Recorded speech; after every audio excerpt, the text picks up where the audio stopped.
Do you guys ever wonder why Jesus uses the example of himself as a vine tree in John chapter 15? Now, wine was extremely valuable during that time, and vine trees produce grapes, and grapes are used to make wine.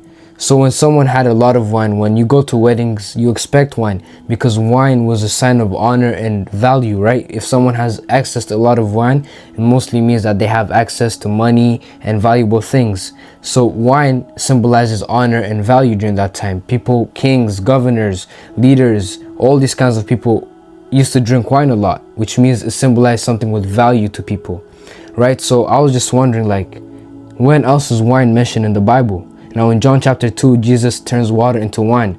Now symbolically, this shows us that we were once water. Apart from Christ, we were nothing. That's why in John 15, the same example, the same time he used the examples of vine tree, he says in verse 5, that apart from him, we can do nothing. So without Christ, we are water. We are useless. We have no purpose in this life. Because if we try to live life on our own, if we try to live life with our own purpose, we can never find it. Because Christ is the only peace in this world. Right? Jesus is the only source of peace. He's the only one that gives us comfort in this world.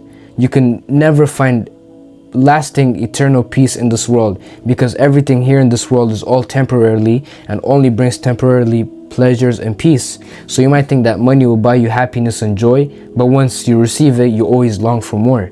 But the only person that can give you true peace for yourself and your soul is Jesus Christ alone. So when we accept Jesus into our lives, he can change us and give us value and purpose, because when we walk in the will of God, that's what he designed for us before the foundation of the world. So when we flow and walk in the footsteps of Christ in the way that he dictated for us, that's when we find our true purpose. That's when we're turned into wine, showing us that we have value in Christ alone, and not in anything else in this world, only in Christ, because Christ is the only one who gives value, because apart from him, we can do nothing.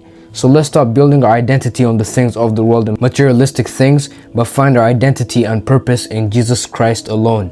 Let's stop seeking materialistic things more than Christ. Remember who your identity is. It's only in Jesus Christ alone, because apart from him, we are nothing. So stop basing your identity in titles, or how many followers you have, or how many people you can talk to, how many boys and girls you're talking to. Let your identity be in Jesus Christ alone, not in any possession that you have in this world. And that's my message for y'all.